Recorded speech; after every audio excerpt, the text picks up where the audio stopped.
practice.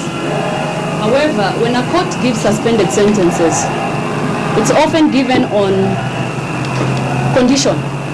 And this court has been very clear on the conditions given.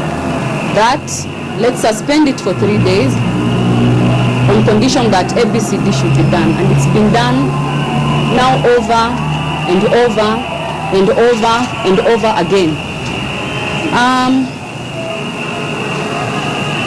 When the conditions are not met, therefore, and you have two situations that you're dealing with. One is a sentence which has actually been, it's actually been given, and so this process is done. And then there is the other process which is going on, which is negotiations, and we really appreciate the tight position within which this court finds itself. But in terms of the negotiations, we've even had Counsel Washika talk about CBA. There's nothing to do with CBA so far where my client is concerned. Although I'm informed that in terms of recognition agreements, there's progress, which we appreciate at this point. But we have to face the fact that we came to this court to stop and avert a strike action. Okay? You have not been given the opportunity even to interrogate the CBA to know what it is all about, or the recognition agreements. So let us deal with the issue of content and not treat certain sections of this Kenyan society as more special, as more deserving than the rest.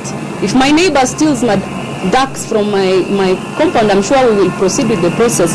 And the Kenyans like any other. So in my view, I think the court also ought to pronounce itself on the issue of the sentence, one way or the other. We are not opposed to the issue of continuing negotiations, and as you can see, there is no indication as to what time. You asked counsel from the Kenya National Commission on Human Rights to give us an indication of time. They just talk of time, give us time, Nobody has more time. Nobody has more time to give anyone, particularly where we see that there has been no demonstration as to what more time is likely to give. So let's proceed with the issue of contempt. And I think both parties are both anxious and eager to hear the ruling and to move on. So even in terms of more time, if you're minded to give it, I think it's your discretion. And we all know even what the Bible says about discretion, my lady. I think on this one, I don't want to quote what it says, but it says, discretion will preserve you. Okay, but I think that's all I wish to say. It's in your hands. Yeah, you probably need to give directions, but to separate the two issues very clearly.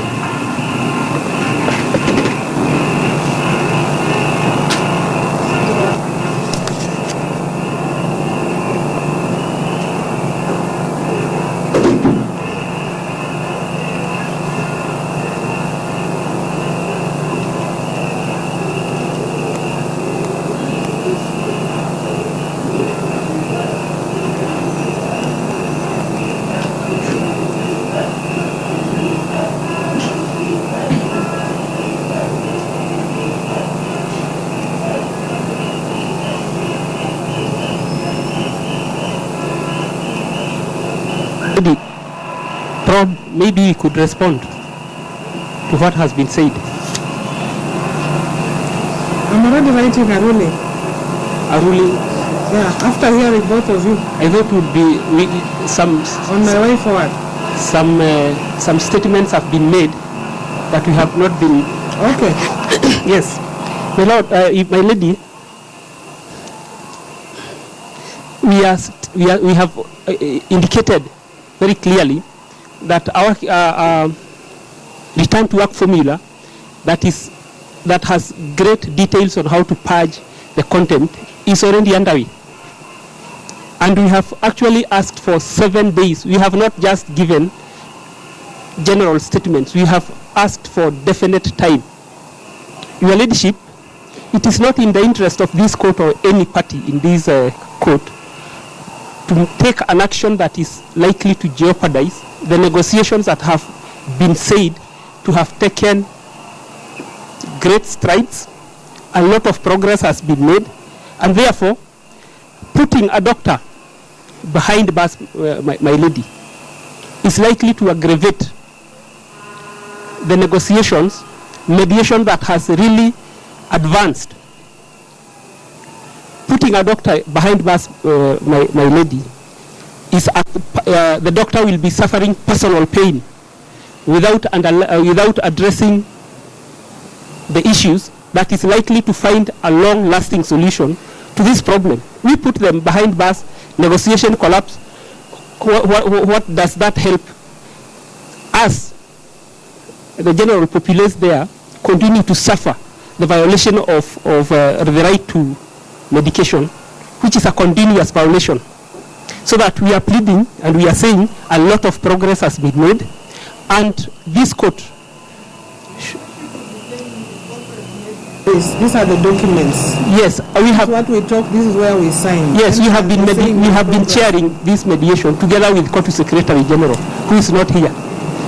And these are the instructions from the chairperson of the Kenya National Commission on Human Rights. And I have with me here Victor Kamau, who has echoed the same sentiments. Within a few days, we will be in a position to have purged the content, which will be will be in a position to present a very detailed return to work formula, which will be a double-edged sword, punching the content and providing a lasting formula to the problems, my lady, so that it is not in the interest of any party, and especially this court, to do some things that are likely to aggravate the situation as it is, so that we are pleading for more time. 7 days is not a long time, so that by next week we bring a return to work formula, we sign them before this court, and then patients across the country start receiving medical attention, my lady. So that we plead with you, give us more time, suspend, you have been patient with us, suspend the ruling for 7 more days, so that we solve these problems once and for all, my lady. Unless you have a question that you want me to clarify, that's all for now.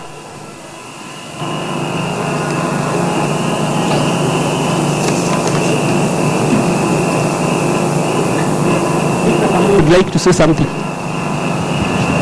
Please, Your Ladyship, we do again completely understand and identify with the court's frustration. But Your Lordship, I'd like to assure the court that we are focused on purging this contempt, and we have gained ground. We have actually broken a lot of ice. I think that by last time we came, we were not able to say that there was even a tunnel through which a light could be seen. But now we can very definitely say there is a light at the end of the tunnel. And Your Lordship, your gracious discretion will be the thing that really clinches the deal. We are not expecting to come back with you to you saying that we have not resolved the problem. So on that understanding, Your Lordship, we plead and ask that you temper the court justice with a little more discretion and time, so that we can do what we need to do. We are very, very engaged. Right up to this morning at about 1 a.m. we were in the office really talking, and we believe that it will bear fruit in very, very little time. So Your Lordship, we again beseech the court to give us a final discretion. So, as you said, Commissioner Kamau, you must have been writing down some documents. That's what I'm saying. Can I see? Can I have evidence of the progress you are talking about? We're just talking. You know, in court, everything you say has to be documented. And I must see proof of what you are saying is progress. I think you have exercised a lot.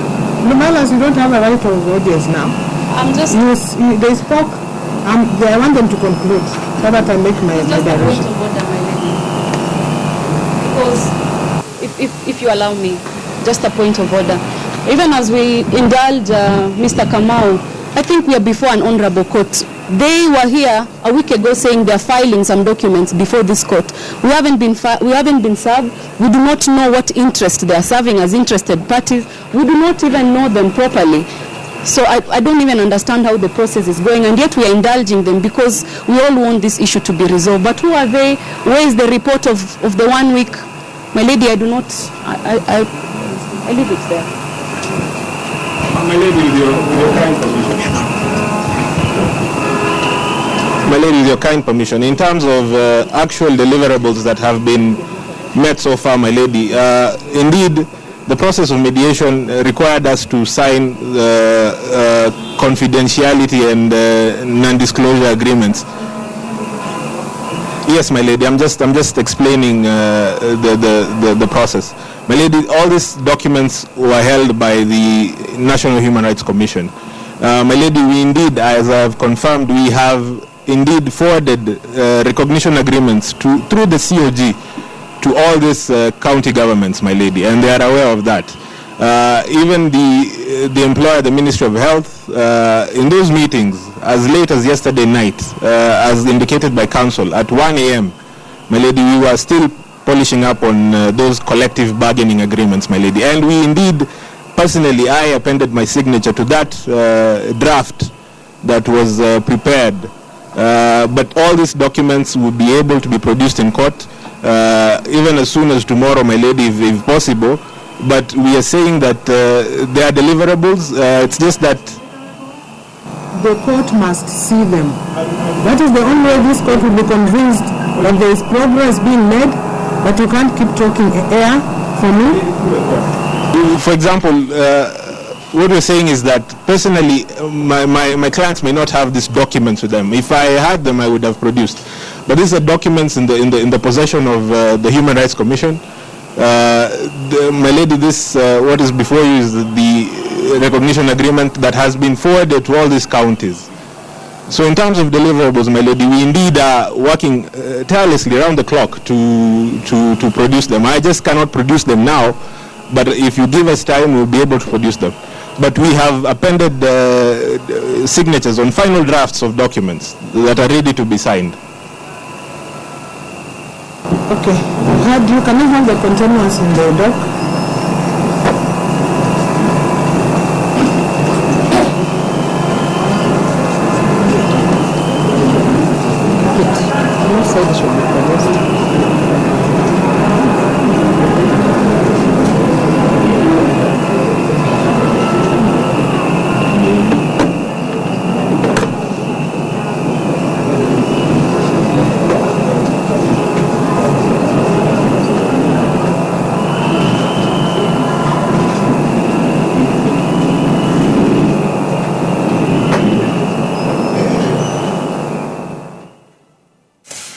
Right, and that is the Doctors Union officials at the Milimani Law Courts where they are set to get more direction on their contempt case, with no deal having been reached over the past 7 days, during which Justice Helen Wasilwa had instructed Kotu boss Francis Atwoli to ensure that he finds an end to the strike. Yesterday, Kotu boss Francis Atwoli, however, admitting that he has been unable to end the doctors' strike, blaming that failure on antagonism between Cabinet Health Secretary Cleopa Mailu and his Principal Secretary Nicholas Muraguri. And so doctors today, after the lapse of those 7 days, going back before Justice Helen Wasilwa to get their final direction. Let's go back into the Milimani Law Course there and listen into what the judge has to say.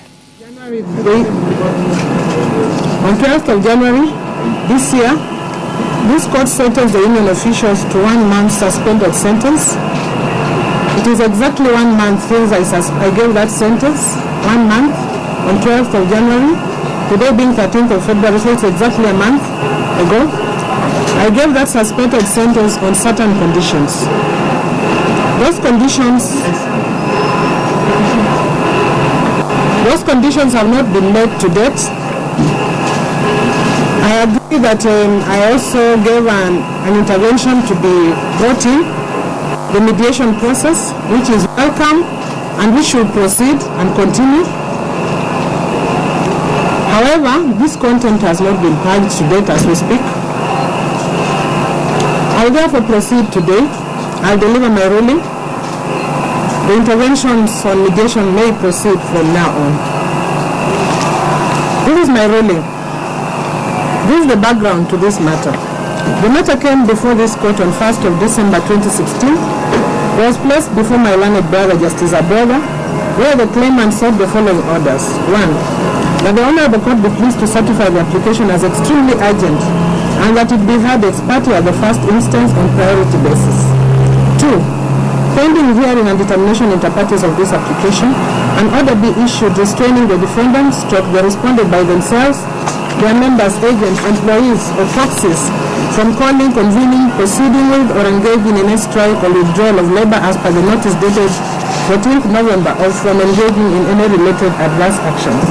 3.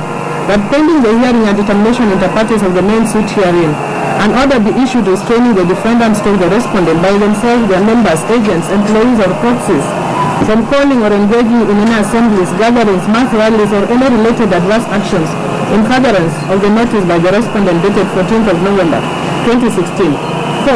The Honorable Court do issue a declaration that the notice dated 14th November 2016 calling for a strike by the respondent and its members upon the lapse of the said notice is unlawful, and that any resultant strike or an unprotected or any strike or unprotected strike.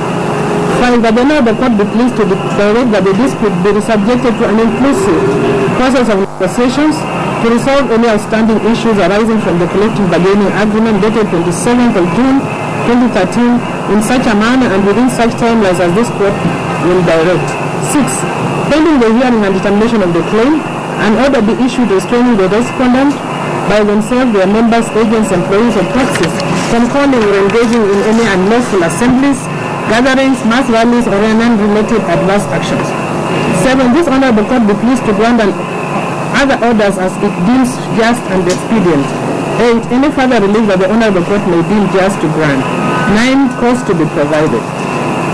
The application was premised on the following grounds. 1. That the Constitution of Kenya 2010 introduced a new system of governance in Kenya through devolution of power to 47 county governments, each headed by a governor, with its own legislative assembly alongside the national government and its own public service board.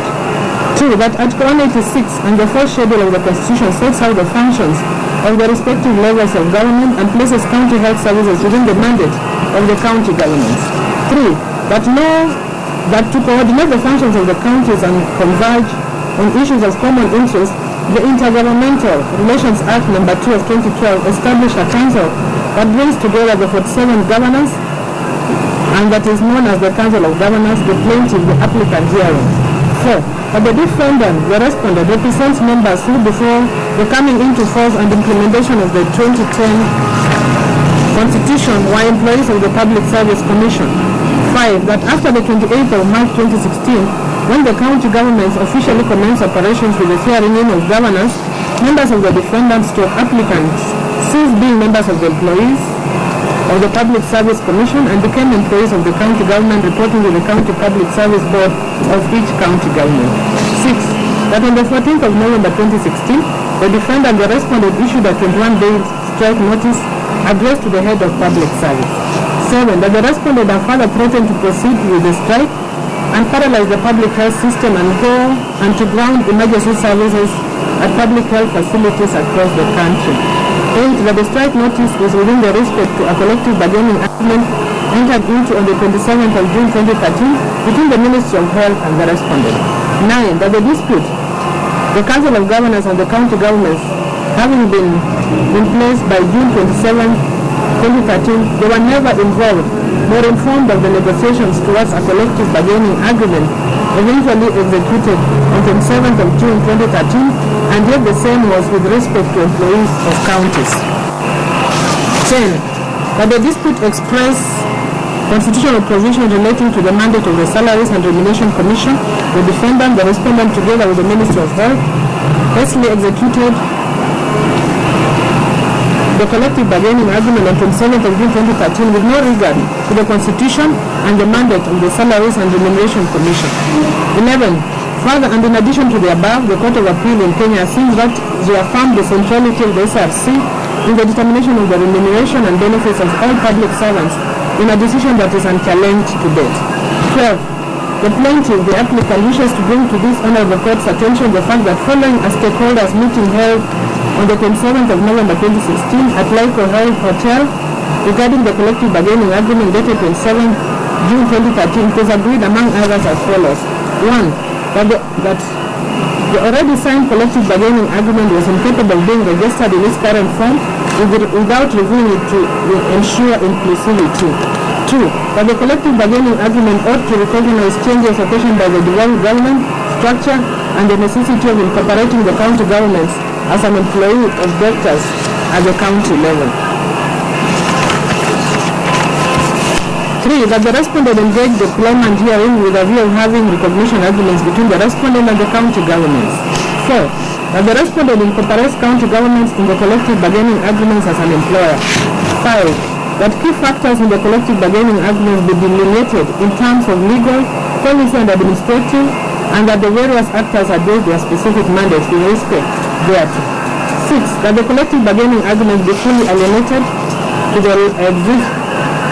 aligned to the existing laws and regulations to ensure that it does not contravene the Constitution and prevailing laws, including the Salaries and Immigration Commission regulations. 13. That the plaintiff applicant states that the respondent ought to have taken leadership with respect to adherence to the resolution passed during the said meeting, but has failed to take any substantive steps to ensure adherence thereto. 14. That the said collective bargaining agreement could not be adopted by the Industrial Code due to outstanding contentious issues, including the participation and inclusivity of all interested parties under the 2010 Constitution, including the plaintiff applicant, and this is the position pronounced by the Honorable Court in October 2016. 15. The defendant respondent is frustrated by the failure to and inability to adopt and implement the collective bargaining agreement of 27th June 2016. 16. That the plaintiff respondent is a major stakeholder to the terms of the provisions of the collective bargaining agreement dated 27 June 2013 on behalf of its members who are mandated to manage county health services. 17. The members of the defendant and the respondent are paid their salaries and remuneration by each respective county government, which is responsible for the budgeting and financing of the county. 18. That a decision to increase wages is dependent on the budgetary projections, plans and allocations to county governments. The budgeted cycle is stipulated by law. That the defendant respondent has not exhausted all available mechanisms for negotiations and for collective bargaining as is provided by law.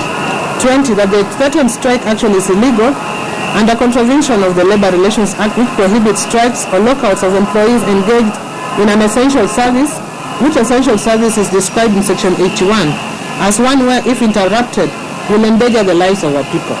21. That the right to strike is limited by law and in the totality of facts and the law in this case, this right does not arise. 22. That the threatened strike, if not stopped, is likely to lead to massive loss of lives, which lives cannot be adequately compensated by an award of damages. 23. That the balance of convenience is in favor of the plaintiff applicant's case. The following orders were granted by Justice Abuada upon hearing the applicants. 1. That the same be and is hereby certified as urgent. 2. That the strike notice issued on 14th November 2016 be and is hereby suspended for 30 days. 3. That this Honorable Court hereby direct that the dispute be subjected to inclusive process of negotiations to resolve any outstanding issues arising from the collective bargaining agreement dated 27 June 2013 in such manner and within such timelines as the Honorable Court will direct. This order was served upon the respondents, the Kenya Medical Practitioners, Pharmacists and Dentists Union as by the Court's directive to serve them through substituted service on 7th of December 2016. The respondents' officials named in the application were also issued with summons to attend court on 13th of December 2016 at 9 a.m. In answer to the court summons, the first respondents' officials attended court on 13th of December 2016 in the presence of their counsel.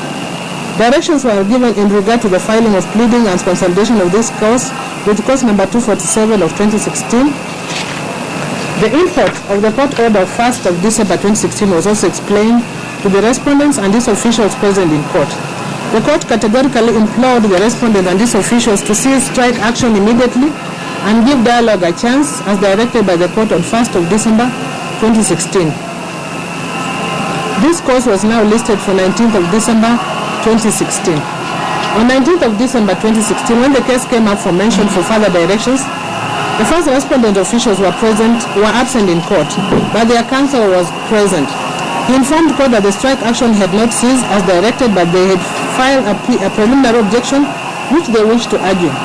Counsel also informed court that they could not have obeyed the court order because the strike had already commenced.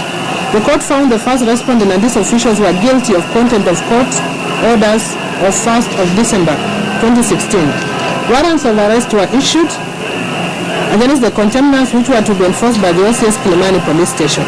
The matter was subsequently slated for mention for further directions on 12th of January 2017, on which date they were sentenced to 1 month suspended sentence effective 26th of January 2017.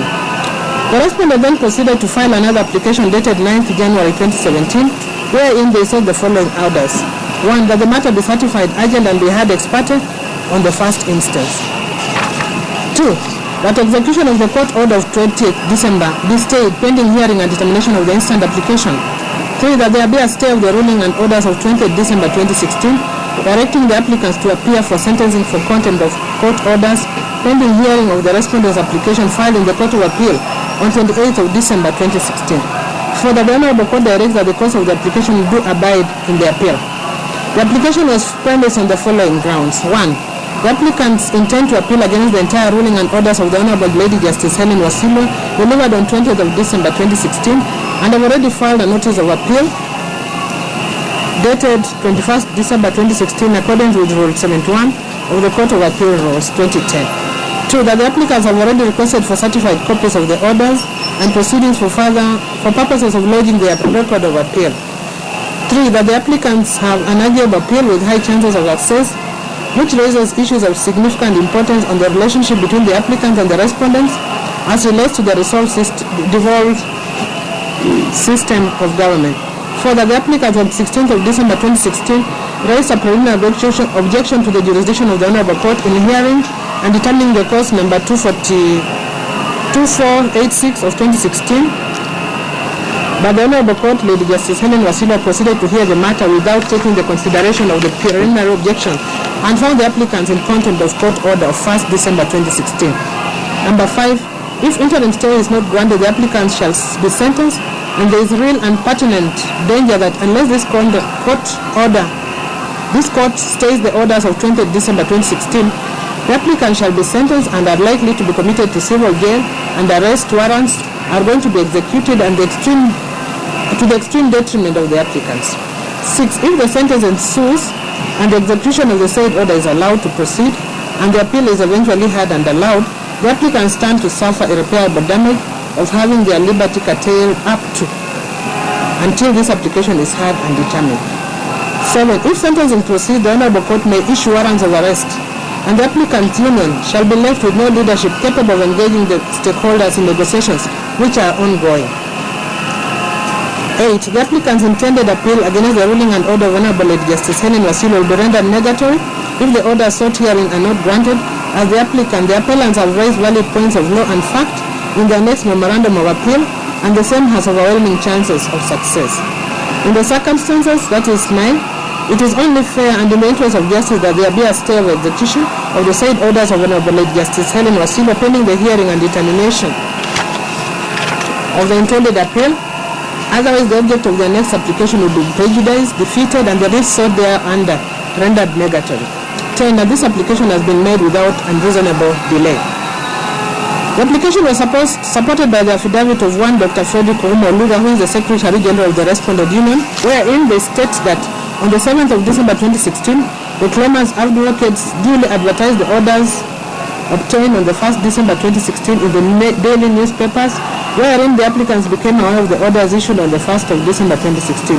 The orders of 1st December 2016 were issued to suspend a strike notice of 14 November 2016 and were advertised after the strike had commenced. The respondent contends that the orders of 1st December 2016 were obtained without disclosing material facts to which A. The claimant has no employment contract with the respondent members, hence there is no employer-employee relationship. B. The strike notice of 14th November 2016 was issued to the head of public service and not the claimant, who are in any event the employers of the respondent.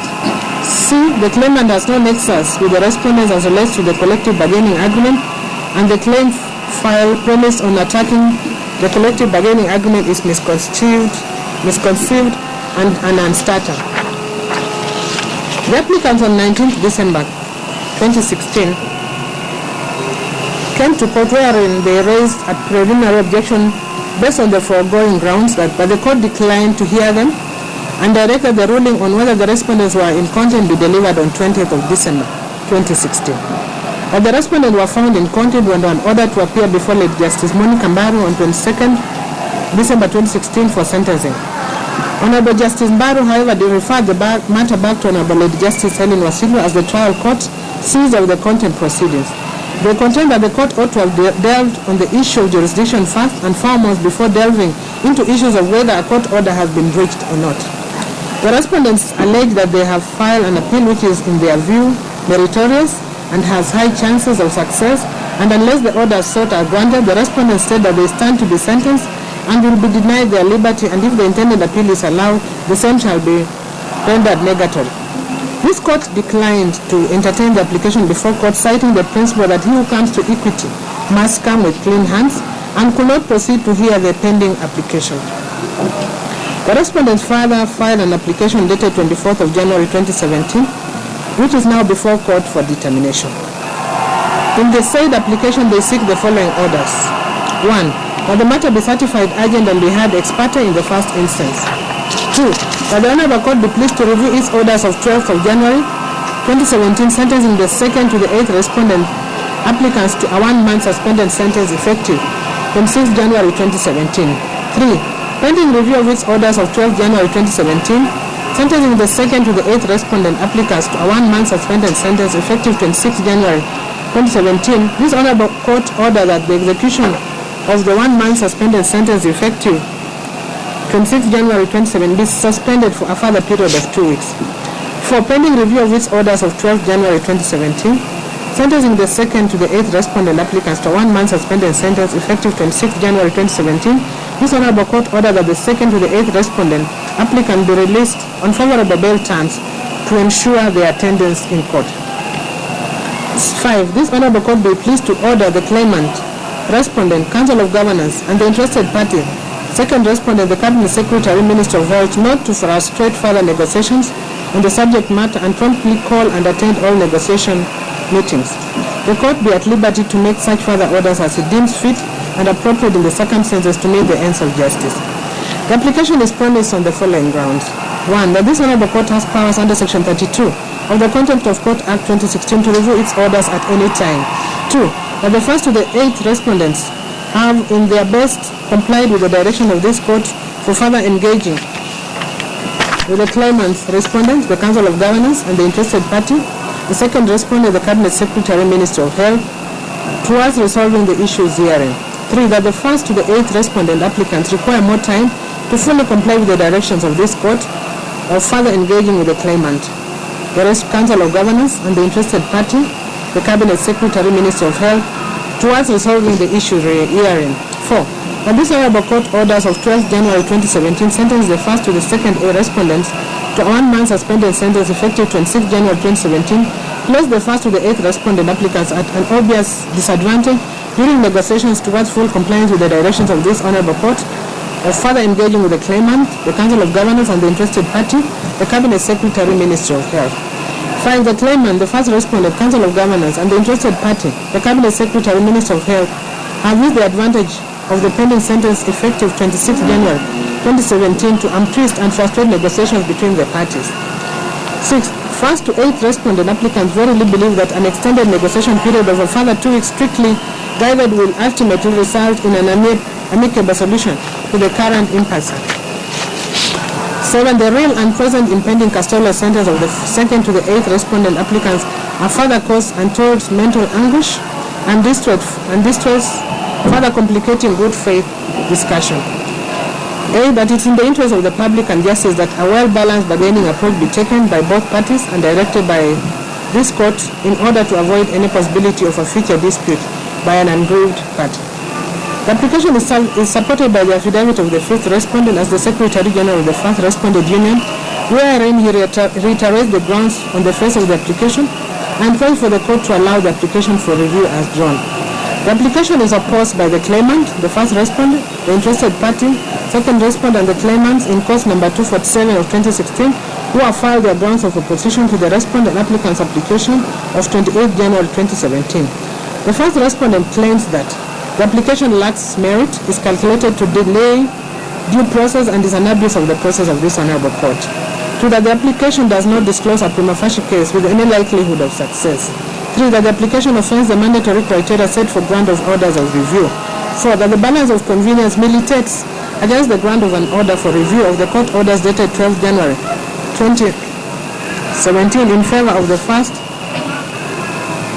to the 8th respondents herein.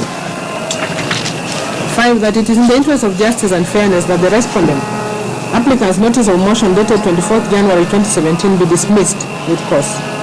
The interested party on their ground of opposition state as follows. 1, that the application does not meet the threshold of the review as set out in section 16 of the Employment and Labor Relations Act and the Employment and Labor Relations Court Procedure Rules of 2016. 2, that the applicants are barred from review of the court order of 12th January 2017 by virtue of section 16 of the Employment and Labor Relations Court Act and Rule 33 of the Employment and Labor Relations Court Procedure Rules 2016, as they have already preferred an appeal on the court orders of 12th January 2017 at the Court of Appeal, being appeal number 9 of 2017, filed on 17th of January 2017. 3, that the applicants have not demonstrated why they are still in blatant disobedience of the court order or how the review of the court orders will aid in purging the content. 4, that the application is an affront to the court and the judicial system as a whole, and he who seeks justice must come with clean hands. 5, that the Contempt of Court Act 2016 is inapplicable in this matter as it cannot apply retrospectively. 6, that the application is employed to delay justice and defeat the rule of law. That the court cannot be used to issue unwarranted and coerced orders against the respondent hearing without firm and sound grounds and evidence. The applicants have not demonstrated how the respondents are frustrating the negotiations process, and the court is issuing such adverse orders will be an exercise in futility. 8, the application is otherwise misconceived, misplaced, and an abuse of the process of the Honorable Court, as the applicants are acting in bad faith, are engaged in forum shopping, and the same ought to be dismissed with cause to the respondents.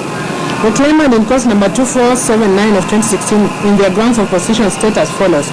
1, that the application is incompetent, an abuse of the court process, frivolous, and the same ought to be not to be had.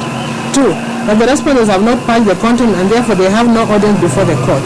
They cited civil cause number 242 of 2013, Africa Management Communication International Limited versus Joseph Madenge Mugo and others, whereby the learned Justice Mabea, quoting from Chief Justice McKean of the United States, observed as follows, and I quote, "Since, however, the question seems to resolve itself into this, whether you shall bend to the law or the law shall bend to you, it is our duty to determine that the former shall be the case." End of quote.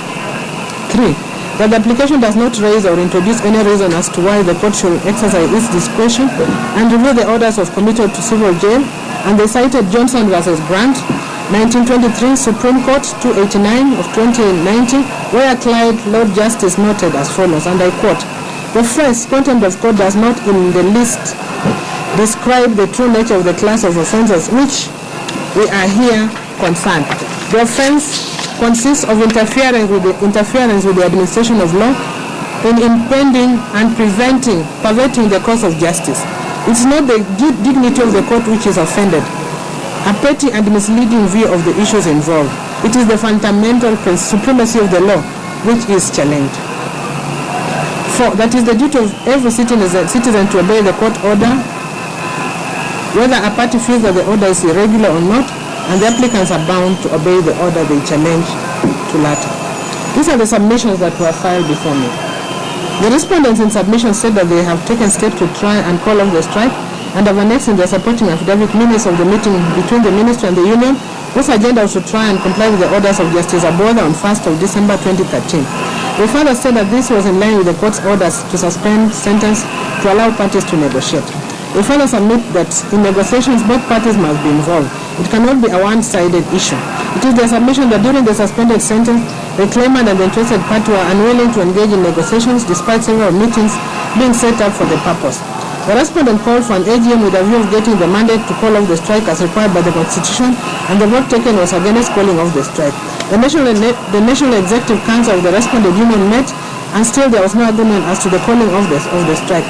The respondents admit they have also presented a petition to the Parliamentary Committee for Health, who are having a meeting with the SRC on the issue. They submit that if the respondents go to jail, the union will be left without leadership for the period of 30 days, which will further delay the resolution of the matter. They pray for the court to give timelines in order to structure negotiations. The respondent and the interested parties submit that the application does not meet the threshold of the review set out in the Employment and Labour Relations Court Acts, Section 16, which states as follows, I quote, "The court shall have powers to review its judgments, award, orders, or decrees in accordance with the rules." End of quote. Rule 33 of the Employment and Labour Relations Court Procedure Rule provides as follows, and I quote, "A person who is aggrieved by a decree or an order from which an appeal is allowed, but from which no appeal is preferred, or from which no appeal is allowed, may within reasonable time apply for review of the judgment of the ruling. A. If there is discovery of new and important matter or evidence which, after the exercise of due diligence, was not within the knowledge of that person or could not be produced by that person at the time when the decree was passed or the order made. B. On account of some mistake or error apparent on the face of the record. C. If the judgment or ruling requires a clarification. Or D. For any sufficient reason." But the applicants have already filed an appeal against the ruling of this court, and as such, review orders cannot apply. They rely on the case of William Karani and 47 others versus Michael Omala Kijana and 2 others, Nakuru Court of Appeal 43 and 153 of 1986, explaining the nature of review stated as follows. Section 80 and Order 14, now Order 45 of the Civil Procedure Rules 2010 is a means of airing gross or obvious errors when an appeal is allowed by the Act from a decree or order but no appeal has been preferred, and secondly in cases where no appeal is allowed at all. From the nature of Section 8 and Order 44, both procedures cannot be adopted at once. Hence, supposing that an appeal is allowed by the Act but has not been preferred, review may be taken, if appropriate. Once an appeal is taken, review is ousted and the matter to be remedied by review must merge in the appeal. The second respondent also relies on the case of Board of Governors, Moi High School, Kabarak and another versus Malcolm Bells, Supreme Court, petition number 6 and 7 of 2013, and reported, where it was succinctly alluded that a court obtains jurisdiction to hear and determine matters from either the Constitution or legislation or both. Therefore, a court cannot arrogate to itself jurisdiction exceeding that which is conferred upon it by law. It must operate within the constitutional limits. Moreover, the inherent power of the court is meant to prevent its powers from being misused in such a way as to diminish its capability to arrive at a just decision of the dispute. Once an appeal has been preferred and the door for seeking the remedy has been preferred, the door for seeking the remedy of review is closed. The second respondent further submits that the Court of Contempt Act number 46 of 2016 cannot apply, as the commencement date for the same is 13th of January 2017, whereas the applicants were sentenced on 12th of January 2017. They state that the law looks forward and not backwards, as was stated in the case of Municipality of Mombasa versus Nyali Limited, 1963, EA 371. The second respondent also contends that they cannot be compelled to attend any negotiation meetings until be beyond the court's mandate. They rely on the case of Wamwere versus Attorney General 2004, 1 Kenya Law Reports, where the applicant sought an order for mandamus. The court held that the application cannot succeed unless it can be shown that there was wrongdoing on the part of the respondent. The claimant, interested party, and the claimant in 2479 of 2016 called for the application for review to be dismissed with cause. I've considered the averments and submissions of all the parties hearing. I set down the issues that this court is determining as follows. Number 1, whether this court has jurisdiction to hear this application for review, the applicants having already preferred an appeal at the Court of Appeal. Number 2, if the answer to number 1 above is yes, whether the content of Court Act 2016 apply to this application. Number 3, if the answer to 2 above is no, which law then applies? 4, whether the applicants have met the threshold for the grant of orders sought. And number 5, which orders to grant in the circumstances. On the first issue, this court draws its jurisdiction from Article 162(2) of the Kenya Constitution 2010 and Section 12 of the ELRC Act, which states that the court has jurisdiction to handle any matter relating to employment and labor relations. Under Section 16 of the ELRC Act, this court also has jurisdiction to review its own judgments, awards, orders, and decrees in accordance with the rules. The rules referred to herein are the Employment and Labor Relations Court Procedure Rules 2016, where Rule 33 of this rule states as follows. A person who is aggrieved by a decree or an order from which an appeal is allowed but for which no appeal is preferred or from which no appeal is allowed may within reasonable time apply for a review of the judgment of the ruling. A. If there is discovery of new and important matter or evidence which after the exercise of due diligence was not within the knowledge of that person or could not be produced by that person at that time when the decree was passed or the order made. B. On account of some mistake or error apparent on the face of the record. C. If the judgment or ruling requires clarification. Or D. For any other sufficient reason. These rules are couched in similar terms as Order 45 Rule 1 of the Civil Procedure Rules, which state as follows. Any person considering himself aggrieved A. by a decree or an order from which an appeal is allowed, but from which no appeal has been preferred, or B. by a decree or an order from which no appeal is hereby allowed, and who, from the discovery of new and important matter or evidence, which after the exercise of due diligence was not within their knowledge or could not be produced by him at the time when the decree was passed, or the order made, or on account of some mistake or error apparent in the face of the record, or for any other sufficient reason, desires to obtain a review of the decree or order, may apply for a review of the judgment to the court which passed the decree or made the order without unreasonable delay. A party who is not appealing from a decree or order may apply for a review of judgment notwithstanding the pendency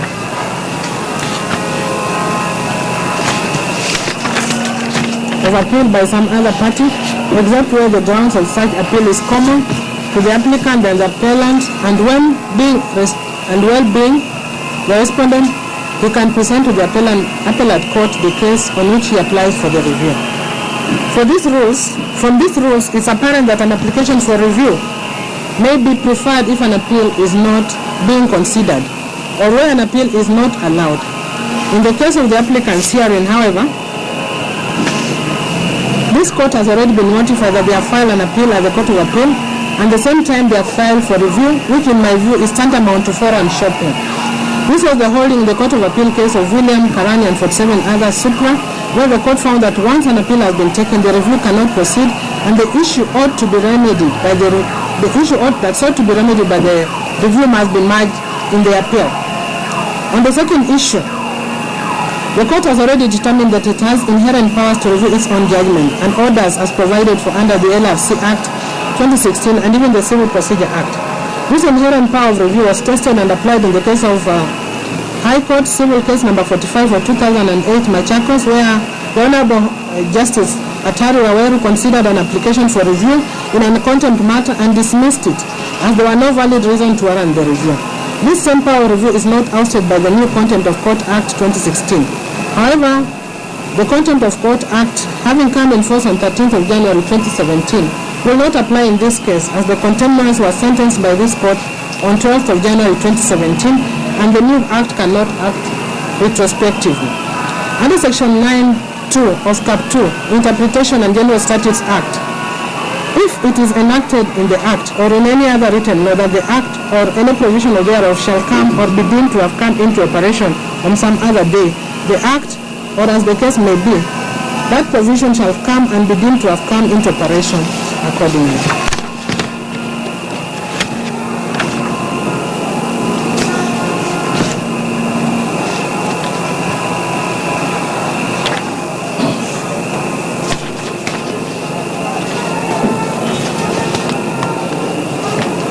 In this case, therefore, the Contempt of Act 2016, it came in force as stated therein on 13th of January 2017, and so cannot apply retrospectively.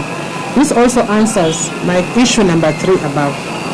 Given that I've answered issue number 1 above in the negative, it will be superfluous to go and answer issue number 4 above. Nonetheless, I will answer the question by stating that considering the parameter to be applied in declining whether to allow a review or not, the applicants must demonstrate to court that there is discovery of new and important matter which was not in their knowledge before, or that there is an error apparent on the face of the record, or that the ruling requires some clarification or interpretation for sufficient cause. The applicants have demonstrated to court they have not demonstrated to court any new and compelling issue or pointed out any mistake or error apparent on the record, nor any sufficient cause that will warrant review of these court orders.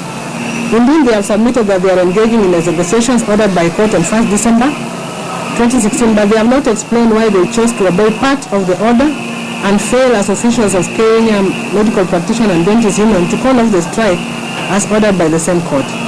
Indeed, they have also found their inability to call off the strike, which they themselves called on.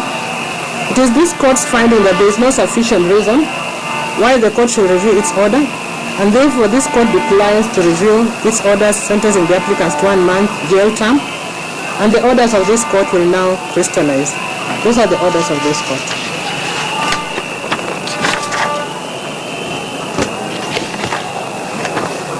So I finish. I think I'm thanked as official. Negotiations may proceed. The Court of Appeal may proceed and make any other determinations on the issue. But you can now start serving your sentences. Those are the orders of the court.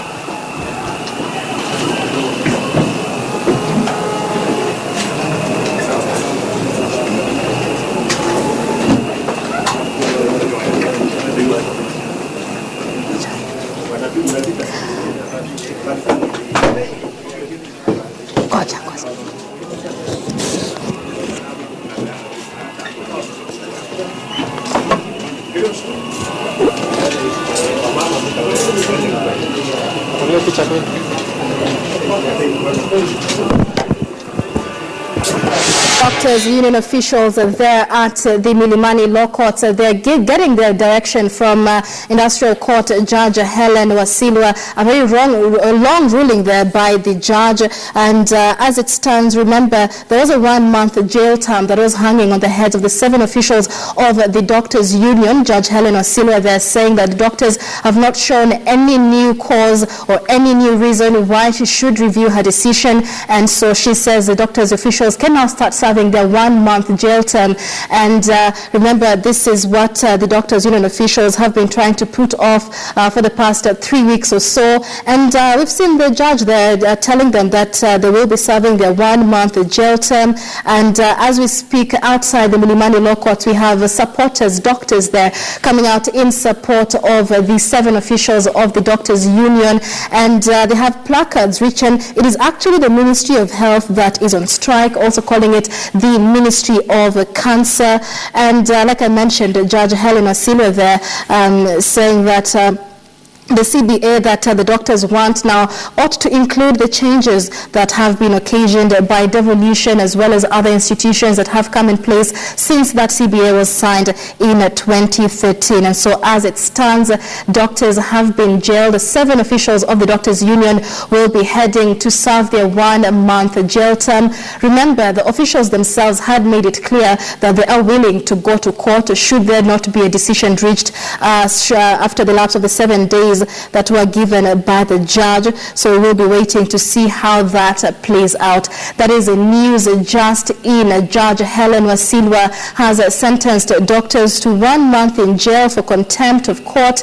And this is a 1 month jail term that was hanging on the heads of the 7 officials of the Doctors Union. They were found guilty of contempt for failure to call off the strike on the 1st of December, as they had been instructed to do so by the court. And remember, it is the 71st day of the doctors' strike so far. The doctors had been in mediation with COTU as well as the Kenya National Commission on Human Rights, both of whom were expected to come up with an end to the doctors' strike, but that was not to be. Now remember, on our Twitter poll question this morning, we were asking you, who do you think is responsible for the impasse on the doctors' strike? Who do you think is responsible for the impasse on the doctors' strike? But before we take a look at some of your comments, let's go back to the Milimani Law Courts and doctors outside the Milimani Law Courts that are set to react to the sentencing by Judge Helen Wasilwa. Let's listen in.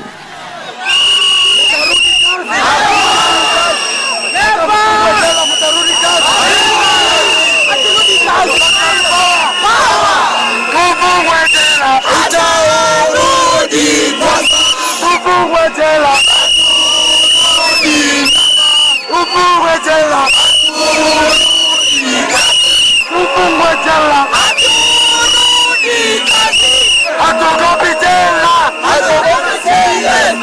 Hatuogopi jela, tunataka CBA. Hatuogopi jela, tunataka CBA. Hatuogopi jela, tunataka CBA. Hatuogopi jela, tunataka CBA. Hatuogopi jela, tunataka CBA. Hatuogopi jela, tunataka CBA. Hatuogopi jela, tunataka CBA. Hata mtu funge, hata mtu funge, hata mtu funge, hata mtu funge. Madaktari, hata mtu funge. Madaktari, hata mtu funge. Haturudi kazi, haturudi kazi, haturudi kazi, haturudi kazi. Magavana, haturudi kazi. Magavana, haturudi kazi. Hata watu funge, hata watu funge, hata watu funge, hata watu funge. Magavana, haturudi kazi. Magavana, haturudi kazi. Haturudi kazi, haturudi kazi, haturudi kazi, haturudi kazi. All right, so those are doctors there standing strong in their resolve, saying they will not go back to work, even despite the industrial court judge Helen Wasilwa sentencing the 7 officials of the doctors union to 1 month in jail. And let's now bring in Rita Tinina. I understand she is on the ground to give us more. But before we speak to Rita, let's cross over to Betty Kialo, who is ready for 2 hours of news center. Betty, take us through this new resolve with the doctors union officials. It's very unfortunate, really, Michelle. Very unfortunate that doctors union officials have to now serve that 1 month sentence. They have really evaded it for about 3 weeks, like you mentioned, but now it seems that it is D-Day. But we'll be having a conversation here in the studio shortly just to get to understand what other options, if there are any other options that the doctors now can seek. Thank you so much, Michelle Ngele, for that broadcast of Worldview. Right now we take things over here on News Center. Remember, this is where you get 2 hours of news updates of stories that are taking center stage. Of course, our top story is the happenings at the Milimani Law Court. We've seen doctors there already protesting that decision to send the union officials straight to jail. And we'll be speaking to our Rita Tinina shortly, who is on the ground. As you can see, doctors there, they came in their numbers to support their union officials, but that really did not yield fruit because the doctors have since been sentenced to that 1 month jail sentence there. All right, let me bring in my colleague Rita Tinina. She's joining us from the ground. Rita, thank you so much for joining us on News Center. So talk to us about the reactions after now, it's become clear that doctors now have to finally serve the 1 month sentence. What are doctors there saying? Well, right now, Betty, doctors who were waiting outside, clinical officers who are here for a different case, they are there chanting, whistling, shouting, saying they are demanding their rights, even as the union officials now head to the courts. This time, the union officials, the Kenya Medical Practitioners, Pharmacists and Dentist union officials were not lucky. They have been lucky 3 times before. Today, the Employment and Labor Relations Court Judge Helen Wasilwa saying they will have to serve their sentence. This is a sentence that was issued on the 12th of January. It was suspended, but it was to take effect on the 26th of January. But then lawyers asked for more time. They asked for 5 days to ensure negotiations continue. When those 5 days lapsed, they got another reprieve after Court 2 and the Kenya National Commission on Human Rights intervened and said they were going to help the negotiations and find a solution.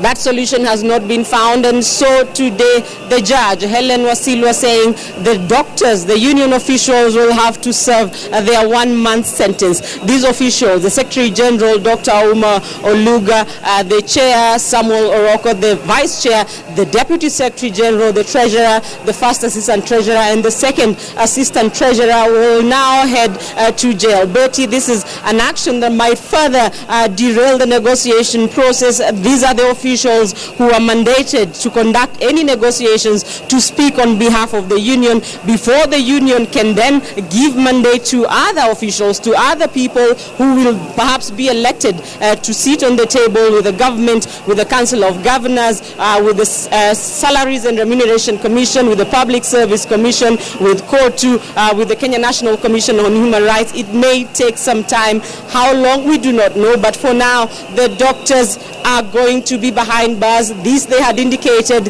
is a price they are willing to pay, and so from today, they start paying that price. Betty. All right, Rita, let's talk about what some of the lawyers were able to put out. I mean, they put out a strong case, and one of the things that they were saying is that what benefits does it have to have the union officials behind bars instead of being at the negotiating table? Didn't this warrant some more time from this particular sentence? Well, that is what the lawyers were arguing. In fact, the Kenya National Commission on Human Rights and COTU, who are enjoined as interested parties, they were saying that so far they have managed to start working on a return to work formula, and so they need more time to complete it, and were saying, give us 7 more days, we'll file the documents in court. But then the government side was arguing, look, you've had 1 month. This time you say, the first time you said you need more time, you said you need 2 weeks. 2 weeks were given. The second time they asked for 5 days. They were given the third time and a further 7 days, and so the lawyers were arguing, look, they have not filed anything to show that progress is being made. The judge today had asked for documents to show that anything was happening, some progress was taking place, but such documents have not yet been filed in court, and so the judge perhaps taking the view of the lawyers for the government side and saying, look, you need to display to the court that some progress is being made before any more time can be given to you, Betty. But then how is that going to happen, Rita? Very serious questions there. But also talking about some of the arguments that were put out by the lawyers the other time that they were in court, the lawyers were basically saying that this responsibility to call off the strike is not really entirely upon the doctors, that it is really a shared responsibilities between the doctors, the Council of Governors, plus the government. But still, this does not seem to warrant any sort of time for the doctors to stay off jail. Well, Betty, the doctor strike now is in its 3rd month, but as you mentioned there, it is not the doctors themselves alone who can end this pay dispute. Betty, outside, the police trying to disperse the doctors' union officials will get back there. But Betty, as I was saying, this will be a shared process. The doctors to come to the negotiating table with the government, with the Council of Governors, with the SRC, with the Public Service Commission, and agree on something. But remember, so far the doctors have been adamant. They are not willing to settle on anything less than the collective bargaining agreement. The government has already offered the doctors something, a 40% increase across the board. That was offered by the president in Mombasa. The government as well put something on the table through the negotiations which were led by the COTU and the Kenya National Commission on Human Rights. 500 million shillings as a total package that would have seen doctors get an increase in allowances. For the lowest, those in job group L, that would have amounted to 56,000 shillings. For the highest, specialist doctors in job group T, it would have amounted to 70,000 shillings in allowances. That too, the doctors have declined. They are saying all they want, what will get them back to work, is the implementation of the 2013 collective bargaining agreement. This is a strike that has paralyzed operations in public hospitals across the country. 71 days into the strike, it seems that strike is set to continue now that the officials who can call it off are behind bars. Betty. All right, interesting scenes that you're seeing on that split screen there. A lot of activity outside the Milimani law courts, and we've seen the KMPD officials have just been loaded onto the truck, and that has resulted really to chaotic activities outside the courts. We understand that the doctors now will be heading now into the CBD to continue with their protest now that the union officials will begin their sentence. Interesting scenes there that you're seeing. Rita, the other thing that is of interest is that Francis Atwoli, who came in to sort of like broker this deal, also kind of washed his hands, saying that, you know, this issue is even deeper than, what we imagine it, because there's some sort of rivalry between the CS, Cleopa Mailu, and the PS, Nicholas Muraguri. Well, that is what he indicated yesterday. He was in Mukuyuni, in Makueni, and there he in fact said that if there is anything that he has intervened and was unable to handle, he admitted that he was unable to handle the negotiations. Then he said there was something more into this strike. It was not just your normal strike, and he blamed, Betty, as you mentioned, the Ministry of Health, saying infighting and wrangles there were delaying or frustrating the negotiations which have been going on. And he was particularly blaming the Principal Secretary, Nicholas Muraguri, saying whenever they come to the negotiating table and agree on something, he would then, outside the negotiation table, be talking to the doctors, be talking to other officials on matters that were not agreed on the negotiating table, and he would not bring that feedback onto the negotiating table. Betty? Well, let's also bring in the aspect, very importantly, the political angle to this. I mean, doctors have been off their workstations for 71 days now. You can imagine, the number of Kenyans who've suffered. Rita, we've covered those stories here on KTN News. But the question is, what impact are we likely to see this have politically, especially this being, an election year? No one wants to be on the wrong side of the public, of Kenyans. But now with this, especially what has just transpired in the last few moments, this is maybe going to be setting in some sort of ripples.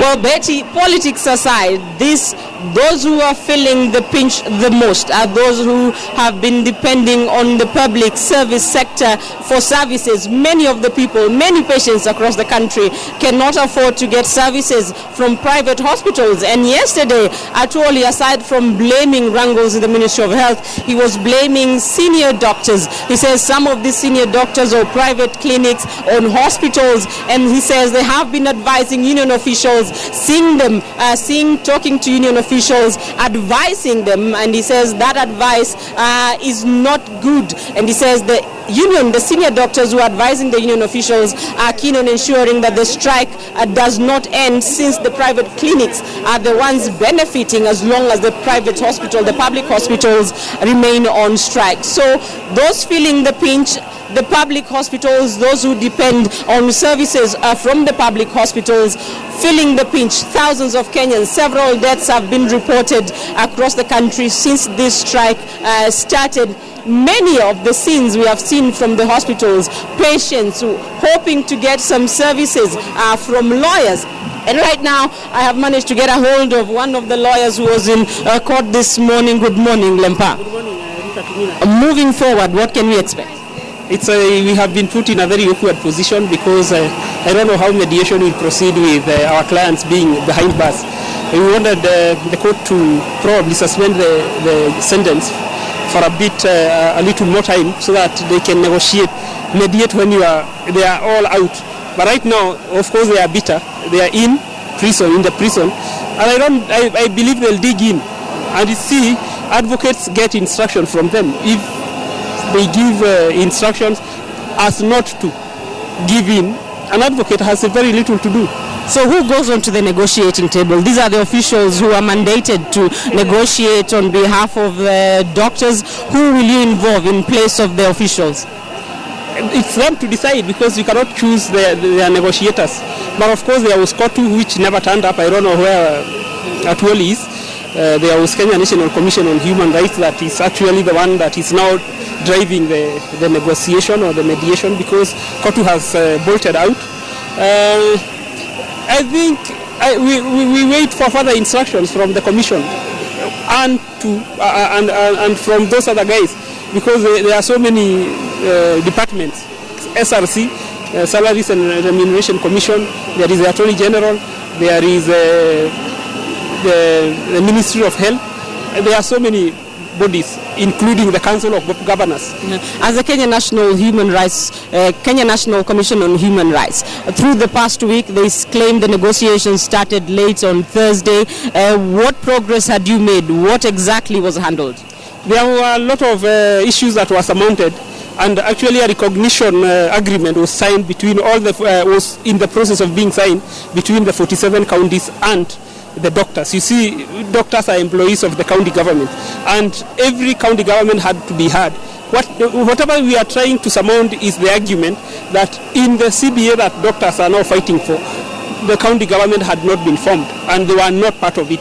Right now, that had started being surmounted because of an agreement between the doctors and the council of all the counties. Yes. Aside from that, what were you looking forward to doing in those 7 days that you are asking before the court? We were trying to come up with a return to work formula, an amicable one, unlike this one now that is likely to force doctors to go back to work with their officials already in prison. That's a bit complicated. What we wanted indeed was to have a very elaborate return to work formula that would have punched the contempt and provided a long solution to this impasse. Any highlights to that return to work formula? It's still being discussed. It's confidential as at now and cannot be disclosed. Yes. But how come then you failed to produce any documents before court?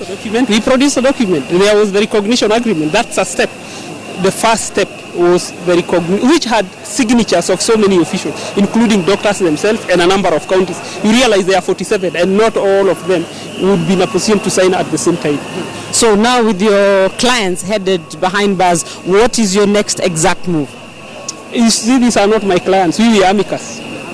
The advocate for the clients is around here. Probably will need to. As the Kenya National Commission on Human Rights, we can only mediate. We can only mediate as of now, because we are even coming to this suit as an amicus and not as an interested party.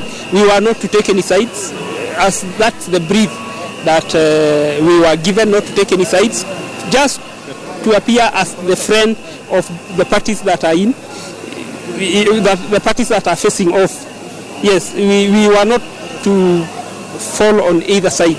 We were supposed to be as neutral as possible so that we provide a level ground for mediation. What would be your proposal going back as an amicus, as you say, to the parties on the negotiating table? What would you be presenting as a proposal moving forward now with the officials in jail? You see, Kenya National Commission on Human Rights comes in because of its mandate to enforce the right to health under Article 43. And we would appeal to all bodies concerned, all government departments, SRC, Council of Governors, the ministry, State House, or whoever it is, to come in or to actually intercede and actually end the suffering of so many women, children, and the aged who are recovering without treatment. Yeah, all over the country there is serious problem of recovering without treatment, and you know what that means. You endure pain until it goes away. Yes. Thank you so much. That was Vincent Lempa, a lawyer for the Kenya National Commission on Human Rights. This is one of the bodies that joined, that intervened into this pay dispute together with KOTU 7 days ago when they offered to mediate and help find a solution. Here this morning, aside from the ruling on the sentence for the doctors, clinical officers have also been here with their own issues. What issue have you been chasing here this morning? We as the clinicians of the Republic of Kenya, my name is authoritative from Kisii County. Today we've come here for registration of our union, which we were denied sometimes back 2012. So it was quashed away using the older constitution. But I suppose we did an application, we appealed. Dr. Kuria is working on it. Today in the morning, we were in the court and we were given an hearing which we should come in half an hour's time. And the injustice is in the Ministry of Health. As of now, I should register my regrets to the nation of Kenya that our fellow comrades, that's the doctors, are being sent to jail to serve the term. That's 1 month.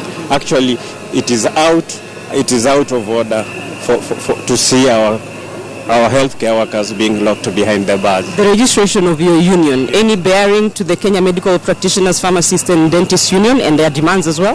Yes, there is. There is an historical injustice which has been right back 1928. There's disparity in terms of salary remuneration, working conditions. You work from Monday to Sunday, and then when you go towards the end of the month, what you found in the account, actually it is demoralizing. to the fraternity of clinical officers. So if the union were to be registered, what would you be pushing for? Number one, better services to our patients, those who come to seek services in the facilities, more employment of clinical officers, more empowerment to the clinical officers fraternity, and a better remuneration and progression, career progressions to other careers. Because you realize nowadays clinical officers, they've gone to an extent. We are doing the degree, others can do a cesarean. We can do ENT, we can do cataract surgery, and all those, and anesthesia. An operation cannot take place without a clinician, anesthesia. Are your demands in any way factored in the collective bargaining agreement, or will you be starting on ground zero to cater for your own? Already we've presented ours. It is at the county level. It was discussed with the Council of Governors, and if you are keen, last week on Monday, the Kisii County, that's county number 45, you find other healthcare workers, the 17 cadres were on the street simply because there is injustices at the workplace. Somebody felt somewhere that if we don't have a union, we are not to be heard. And when you look at the Constitution of Kenya, the Bill of Rights, that's section 4, it gives somebody the right to feel this pressure. So like in Kisii, we were doing what we call picketing, and which was in the order, and it is being provided by the Constitution of the Kenya. Yeah. Okay, thank you so much.